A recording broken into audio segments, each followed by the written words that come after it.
ನಮಸ್ಕಾರ. ಸಿಬಿಎಸ್ ವಾರ್ತೆಗಳಿಗೆ ಸ್ವಾಗತ. ವಾರ್ತೆಗಳ ವಿವರ. 371 ಜೆ ಅನುಷ್ಠಾನಕ್ಕೆ ವೈಜಿನಾಥ ಪಾಟೀಲ್ ಹಾಗೂ ಮಲ್ಲಿಕಾರ್ಜುನ್ ಖರ್ಗೆ ಅತ್ಯಂತ ಸ್ಮರಣೀಯರು. ಡಾಕ್ಟರ್ ಮಂಜುನಾಥ ಹೊಸಮನಿ. ಗಂಗಾವತಿ.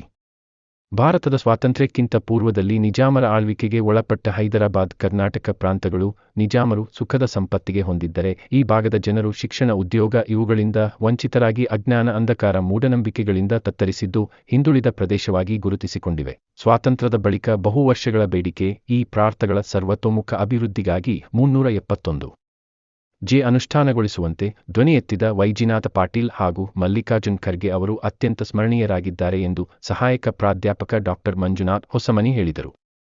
ಅವರು ಶನಿವಾರದಂದು ಸರ್ವಾಂಗೀಣ ಅಭಿವೃದ್ಧಿ ಹೋರಾಟ ಸಮಿತಿ ಗಂಗಾವತಿ ಜಿಲ್ಲಾ ಘಟಕ ಬಾಲಕಿಯರ ಸರ್ಕಾರಿ ಮಾದರಿಯಲ್ಲಿ ಹಿರಿಯ ಪ್ರಾಥಮಿಕ ಶಾಲೆಯಲ್ಲಿ ಆಯೋಜಿಸಿದ ವಿಚಾರ ಸಂಕಿರಣ 371 ಜೆ ಸಾಧಕ ಬಾಧಕಗಳ ಕುರಿತು ಮಾತನಾಡಿದರು. ಇದರ ಫಲವಾಗಿ ಪ್ರಸ್ತುತ ಈಗಿನ ಕಲ್ಯಾಣ ಕರ್ನಾಟಕ ವಿಭಾಗದಲ್ಲಿ 50% ಉದ್ಯೋಗ ಹಾಗೂ ಉನ್ನತ ಮಟ್ಟದ ಶಿಕ್ಷಣ ಪಡೆಯಲು ಅವಕಾಶ ಕಾಣಬಹುದಾಗಿದೆ.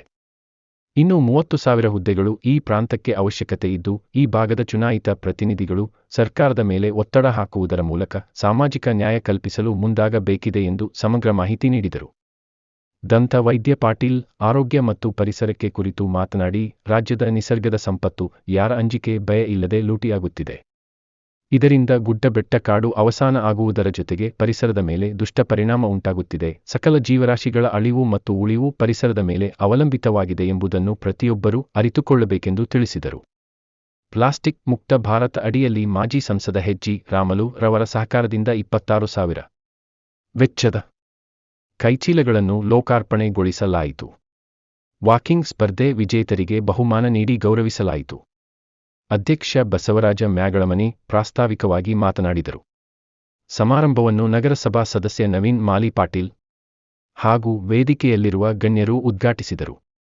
ನಾಗರಾಜ್ ಗುತ್ತೇದಾರ್ ಅಧ್ಯಕ್ಷತೆ ವಹಿಸಿದರು. ಪತ್ರಕರ್ತನನ್ನು ಸನ್ಮಾನಿಸಿ ಗೌರವಿಸಲಾಯಿತು. ಈ ಸಂದರ್ಭದಲ್ಲಿ ಶಿಕ್ಷಣ ಸಂಯೋಜನ ರಾಘವೇಂದ್ರ ಮಂಜುನಾಥ್, ಹನುಮಂತಪ್ಪ ಐಹೊಳೆ, ಜಿಡಿಯಪ್ಪ ಹಂಚಿನಾಳ ಇತರರು ಉಪಸ್ಥಿತರಿದ್ದರು.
ಬೀಸುತ್ತಿದೆ ಹಟ್ಟಿ ಮೊಲ್ಲಗಳ ನಡುವೆ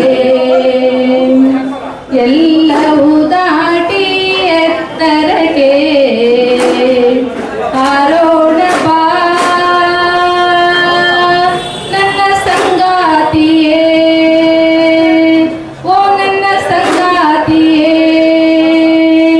ಪ್ರೀತಿಯ ಗಾಳಿ ಬೀಸುತ್ತಿದೆ ಹಟ್ಟಿ ಮೊಲ್ಲಗಳ ನಡುವೆ ಗಡಿಗಳ ಮೀರಿ ಗೆಳೆತನವ ಮಾಡೋಣ ಬಾ ನನ್ನ ಸಂಗಾತಿಯೇ, ಓ ನನ್ನ ಸಂಗಾತಿಯೇ. ಅವ್ವನ ಪ್ರೀತಿಗೆ ಕೈ ಮುಗಿದು ಅಪ್ಪನ ಮಮತೆಗೆ ಶರಣೆಂದು, ಅವ್ವನ ಪ್ರೀತಿಗೆ ಕೈ ಮುಗಿದು ಅಪ್ಪನ ಮಮತೆಗೆ ಶರಣೆಂದು ಎಲ್ಲವೂ ದಾಟಿ ಹೊಸ ಸಂಬಂಧ ಕಟ್ಟೋಣ ಬಾ. ಬಸವರಾಜ ಮ್ಯಾಗಳಮರಿ ಅವ್ರ ಬಗ್ಗೆ ಒಂದೆರಡು ಮಾತಾಡ್ಬೋದು. ಯಾಕಂದರೆ ನಾನು ಚಿಕ್ಕ ವಯಸ್ಸಿಂದನೂ ನಾನು ಅವ್ರನ್ನ ತುಂಬ ಹತ್ತಿರದಿಂದ ನೋಡಿದ್ದೀನಿ. ಅವರು ವೃತ್ತಿಯಲ್ಲಿ ಶಿಕ್ಷಕರಿದ್ರೂ ಇನ್ನೂ 2-3 ವರ್ಷ ಸರ್ವಿಸ್ ಇದ್ರೂ ಅವ್ರು ಆರಾಮ್ ಸರ್ವಿಸ್ ಮುಗಿಸಿ ಆರಾಮ್ ರಿಟೈರ್ಮೆಂಟ್ ಲೈಫ್ ಎಂಜಾಯ್ ಮಾಡ್ಬೋದಾಗಿತ್ತು. ಅವ್ರು ಇನ್ನೂ 2-3 ವರ್ಷಕ್ಕೆ VRS ತಗೊಂಡು ನನ್ನ ಕಡೆಯಿಂದ ನಾನೇನೋ ಸಮಾಜಕ್ಕೆ ನನ್ನ ಕಡೆಯಿಂದ ಕೊಡುಗೆ ಕೊಡಬೇಕಂತೇಳಿ ಸಮಾಜ ಸೇವೆಯಲ್ಲಿ ತೊಡಗಿದ್ದಾರೆ. ಆ ವಯಸ್ಸಿನಲ್ಲಿ ಅವರ ಕ್ರಿಯಾಶೀಲತೆಯನ್ನು ನಾವು ಅಳವಡಿಸ್ಕೋಬೇಕು. ಯಾಕಂದರೆ ತುಂಬ ಹೈಪರ್ ಆ್ಯಕ್ಟಿವ್ ಮನುಷ್ಯರು ಅವರು. ಅವರ ಈ ಒಂದು ಸರ್ವಾಂಗೀಣ ಅಭಿವೃದ್ಧಿ ಹೋರಾಟ ಸಮಿತಿಯಿಂದ ಇನ್ನಷ್ಟು ಇಂಥ ಕಾರ್ಯಕ್ರಮಗಳು ಮೂಡಿ ಬರಲಿ. ಮೊನ್ನೆ ಒಂದು ಅವರು ಹೇಳಿದ ಕೇಳಿ ತುಂಬ ಬೇಸರ ಆಯಿತು. ಇಂಥ ಕಾರ್ಯಕ್ರಮಕ್ಕೆ ಯಾರೂ ಬರೋದಿಲ್ಲ, ನೀವು ಡ್ಯಾನ್ಸು ಮತ್ತು ಹಾಡು ಅವೆಲ್ಲ ಕಲ್ಚರಲ್ ಫಂಕ್ಷನ್ಸ್ ಇಡ್ರಿ ಎಲ್ಲರೂ ಬರ್ತಾರೆ ಅಂತ ಯಾರೋ ಒಬ್ರು ಹೇಳಿದ್ರಂತೆ. ಅದು ನಿಜ. ಮೊನ್ನೆ ಸೈಕಲ್ ಒಂದು ಜಾಥಾ ಇಟ್ಟಿದ್ದಕ್ಕೆ ಯಾರೂ ಬಂದಿದ್ದಿಲ್ಲ, ನಾನು ಹೋಗಿದ್ದೆ. ದಯಮಾಡಿ ನಾನು ಎಲ್ಲ ಯುವಕರೆಲ್ಲ ಇಟ್ಟು ನಮ್ಮಲ್ಲಿ ಕೇಳ್ಕೊಳ್ತೀನಿ, ಈ ಕಲ್ಚರಲ್ ಇವೆಲ್ಲ ಫಂಕ್ಷನ್ಸ್ ಎಲ್ಲ ಇದ್ದೇ ಇರ್ತವೆ. ಇಂಥ ಒಂದು ಅರ್ಥಪೂರ್ಣ ಕಾರ್ಯಕ್ರಮಕ್ಕೆ ತಮ್ಮ ಸಮಯವನ್ನು ಕೊಟ್ಟು ನೀವು ಬಂದರೆ ಇನ್ನೂ ಮುಂದಿನ ದಿನಗಳಲ್ಲಿ ನಿಮಗೆ ಇದರಿಂದ ತುಂಬ ತಿಳ್ಕೊಳ್ಳೋದಿರುತ್ತೆ. ಇದೇ ರೀತಿಯಾಗಿ ಇನ್ನೂ ಬಸವರಾಜ ಮ್ಯಾಗಳಮರಿಯವರು ಇನ್ನೂ ಮುಂಬರುವಂಥ ಕಾರ್ಯಕ್ರಮಗಳಲ್ಲಿ ಇನ್ನೂ ಒಳ್ಳೊಳ್ಳೆ ಕಾರ್ಯಕ್ರಮ ರೂಪಿಸಲಿ. ಅವ್ರ ಜೊತೆ ನಾವು ಇರ್ತೀವಿ ಅಂತೇಳಿ ನನ್ನ 2 ಮಾತು. ನಮಗೆ 4 ಮಂದಿ ಸೇರಿದ್ರು ಪರವಾಗಿಲ್ಲ, ವಿಚಾರ ಸಂಕಿರಣಗಳು ಬೇಕು. ಇವತ್ತು ನಾವೆಲ್ಲರೂ ಸೇರಿದ್ದೀವಿ ಈ ಪರಿಸರದ ಬಗ್ಗೆ, ಆರೋಗ್ಯದ ಬಗ್ಗೆ ಮಾತಾಡಬೇಕು. ನಮ್ಮ ದುರಂತ ಏನಂದರೆ ಪರಿಸರ ಹಾಳು ಮಾಡೋರು ನಾವಲ್ಲ, ನೀವೇನು ಕೇಳೋದಂತ ನೀವಲ್ಲ. ಪರಿಸರ ಹಾಳು ಮಾಡೋರು ಇಂಥ ವೇದಿಕೆ ಬರೋದೇ ಇಲ್ಲ. ಹಾಗಾಗಿ ಅವ್ರು ಹಾಳು ಮಾಡ್ಕೊಂತ ಅಲ್ಲಿ ಹೊರಗಡ್ಡಾಡ್ತಾರೆ, ನಾವಿಲ್ಲೇ ಭಾಷಣ ಮಾಡ್ಕೊಂತ ನಾವೆಲ್ಲ ನಾವು ಕೊಲೆ ಮಾಡಲಾರ್ದು. ನಾವು ಕೊಲೆ ಮಾಡಲ್ಲ, ನೀವು ಕೊಲೆ ಮಾಡಲ್ಲ, ಆದರೆ ಅಪರಾಧ ಬಗ್ಗೆ ಮಾತಾಡ್ತಾ ಇರಬೇಕು. ಅಪರಾಧ ಹೀಗಾಗುತ್ತೆ, ಅಪರಾಧ ಹಾಗಾಗುತ್ತೆ ಅಂತ. ಕೊಲೆಗಡಕರೆಲ್ಲ ಆರಾಮಾಗಿ ಐಷಾರಾಮಿ ಕಾರಣದಲ್ಲಿ ದೊಡ್ಡ ದೊಡ್ಡ ಬಂಗ್ಲೆ ಕಟ್ಕೊಂಡು ಬದುಕ್ತಾ ಇದ್ದಾರೆ. ಇವತ್ತು ಇಡೀ ನಮ್ಮ ನಾಡಿನ ಪರಿಸರವನ್ನು ಹಾಳು ಮಾಡಿದವರು ದೊಡ್ಡ ದೊಡ್ಡ ಹುದ್ದೆಯಲ್ಲಿದ್ದಾರೆ. ವಜ್ರ ವೈಡೂರ್ಯ ಮನೆಯಲ್ಲಿ ತುಂಬಿಕೊಂಡು ಬದುಕ್ತಾ ಇದ್ದಾರೆ, ಶ್ರೀಮಂತ ಜೀವನ ನಡೆಸ್ತಾ ಇದ್ದಾರೆ. ಆದರೆ ಏನೂ ಮಾಡದ ಬಡಪಾಯಿಗಳು ಅಸ್ತಮಾ, ಕ್ಯಾನ್ಸರ್, BP, ಶುಗರ್ ಹಲವಾರು ರೋಗಗಳಿಂದ ತತ್ತರಿಸಿ ಹೋಗ್ತಾ ಇದ್ದೀವಿ. ಹಾಗಾಗಿ ಇಂಥ ವಿಚಾರ ಸಂಕಿರಣಗಳು 4 ಮಂದಿ ಇದ್ದರೆ ಸಾಕು, ನಾವು ಬಂದು ಹೇಳ್ತೀವಿ. ಸೊ ನಮಗೆ ನಾಚಿಕಿಲ್ಲ, ಯಾಕಂದರೆ ನಾವು ಪರಿಸರದ ಬಗ್ಗೆ ಮಾತನಾಡೋರು. ನಾನು 10 ಮಂದಿ ಇದ್ದರೂ ಬಂದು ನಾವು ಮಾತಾಡ್ತೀವಿ. ಯಾಕಂದರೆ ಅಟ್ಲೀಸ್ಟ್ 10 ಜನ ಇದ್ದಾರೆ ಅಂತ. ನಮ್ಮ ಖುಷಿ ವಿಚಾರ ಅಂದರೆ ಇವತ್ತು ಎಲ್ಲ ವಿದ್ಯಾರ್ಥಿಗಳು ಇಷ್ಟು ಜನ ಬಂದು ಸೇರಿದ್ರಿ, ಕೇಳ್ತಾ ಇದ್ದಾರಲ್ಲ, ಭಾಳ ಖುಷಿ ವಿಚಾರ. ನಮ್ಮ ಸುತ್ತಮುತ್ತಲಿನ ಏನಿದೆ ಆರೋಗ್ಯಪೂರ್ಣ ಪರಿಸರ ಇದೆ, ಏನು ವಾತಾವರಣ ಇದೆ, ಅದೇ ಪರಿಸರ. ಇವತ್ತು ನೋಡಿ ಸುತ್ತ ಎಷ್ಟು ಹಚ್ಚ ಹಸಿರು ಗಿಡ ಎಲ್ಲ ಇದಾವೆ, ಅದು ನೋಡ್ರೆ ಇದು ಉತ್ತಮ ಪರಿಸರ ಅಂತ ನಾವು ಹೇಳ್ಬೋದು. ನಮಗೇನು ಸತತ ಹೋರಾಟದ ಫಲವಾಗಿ ವೈದ್ಯನಾಥ್ ಪಾಟೀಲ್ರವರ ನೇತೃತ್ವದಲ್ಲಿ ನಮಗೆ ಅದು ಮಲ್ಲಿಕಾರ್ಜುನ ಖರ್ಗೆ ಇವತ್ತೇನು ಅಲ್ಲಿ ನಮ್ಮ ದೆಹಲಿಯಲ್ಲಿ ವಿರೋಧ ಪಕ್ಷದ ನಾಯಕರಾಗಿದ್ದಾರೆ, ಅವರ ಒಂದು ನೇತೃತ್ವದಲ್ಲಿ ನಮಗೆ 371J ನಮ್ಮ ಭಾಗಕ್ಕೆ ದಕ್ಕಿದೆ. ನಾನು ಇದ್ರ ಬಗ್ಗೆ ಯಾಕಂದರೆ ಈಗಾಗಲೇ ಮುದ್ದು ಮಕ್ಕಳು ಅವ್ರಿಗೆ ಸಮಯ ನಿಗದಿ ಮಾಡಿದ್ದಾರೆ, ನಾನು ಮಾತಾಡೋಕ್ಕೆ ಹೋಗೋದಿಲ್ಲ. ಅದ್ರ ಬಗ್ಗೆ ವಿಶೇಷವಾಗಿ PhD ಮುಗಿಸಿದಂಥ ಮಂಜುನಾಥ್ ಹೊಸಮನಿಯವರು ಅವರು ಮಾತಾಡ್ತಾರೆ. ಆಮೇಲೆ ಆರೋಗ್ಯ ಮತ್ತು ಪರಿಸರ, ಯಾಕಂದರೆ ಪ್ರಾಸ್ತಾವಿಕಂದರೆ ನಮಗೇನಂದರೆ ನಾವು ಮಾತಾಡೋದು ಏನೂ ಎಲ್ಲ ಉಪನ್ಯಾಸಕರು ಮಾತಾಡ್ತಾರೆ, ನಾನು ಮಾತಾಡೋದು ಭಾಳ ಇದೆ.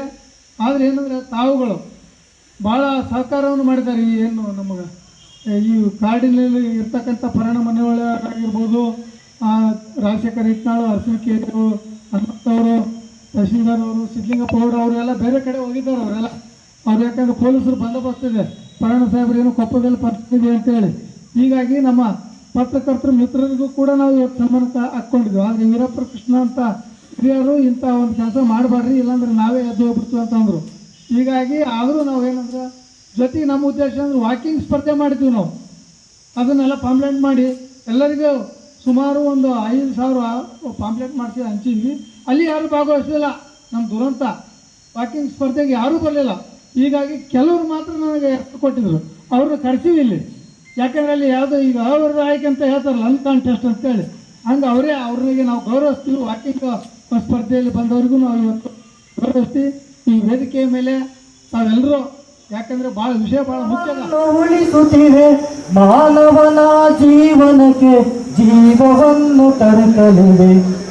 ಈ ನೆಲ, ಈ ಜಲ, ಈ ಮಣ್ಣು ನಮ್ಮದು, ರಕ್ಷಿಸುವ ಹೊಣೆಗಾರಿಕೆ ನೀವೇ ಹೇಳಿ ಯಾರದು.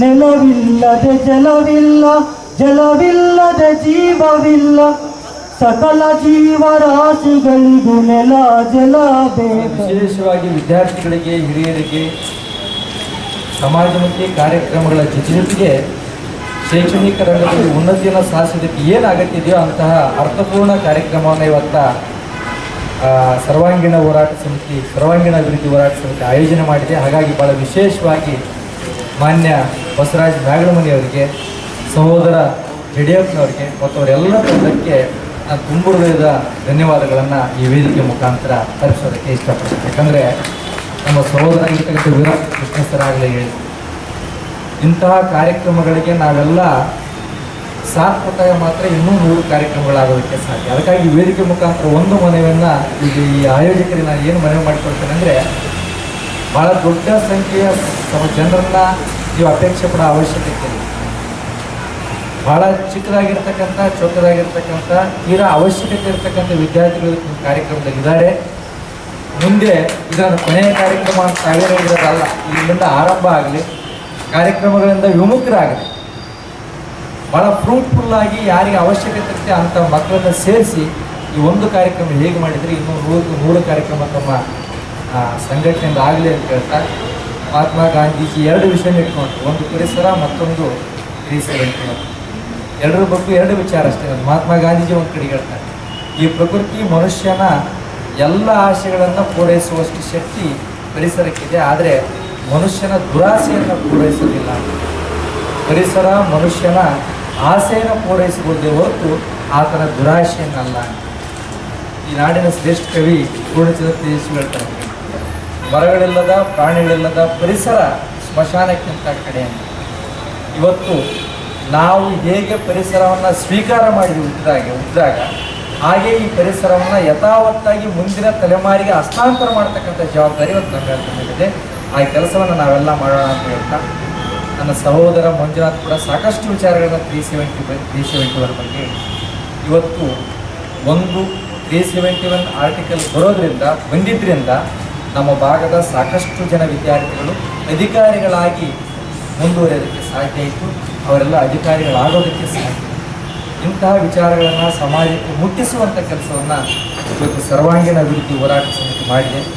ಮಾನ್ಯ ನಮ್ಮ ಸಹೋದರಾಗಿರ್ತಕ್ಕಂಥ ಪಾಟೀಲ್ ಡಾಕ್ಟರ್ ಭಾಳ ಸಾಕಷ್ಟು ಶಿವಕುಮಾರ್ ಸರ್ ಸಾಕಷ್ಟು ವಿಚಾರಗಳ 64% ಇದೆ. ಅದು ಯಾದಗಿರಿ ಜಿಲ್ಲೆಗೆ ಹೋದ ಅಂತಂದ್ರೆ 52% ಇದೆ. ಅದು ಯಾದಗಿರಿಯಲ್ಲಿ ಮಹಿಳೆಯರ ಸಾಕ್ಷರತೆ ನೋಡಿದ್ರೆ 42% ಇದೆ. ಅಂದ್ರೆ ಸಾಕ್ಷರತೆಯಲ್ಲಿ ನಾವು ಹಿಂದುಳಿದಿದೆ ಅಂತ.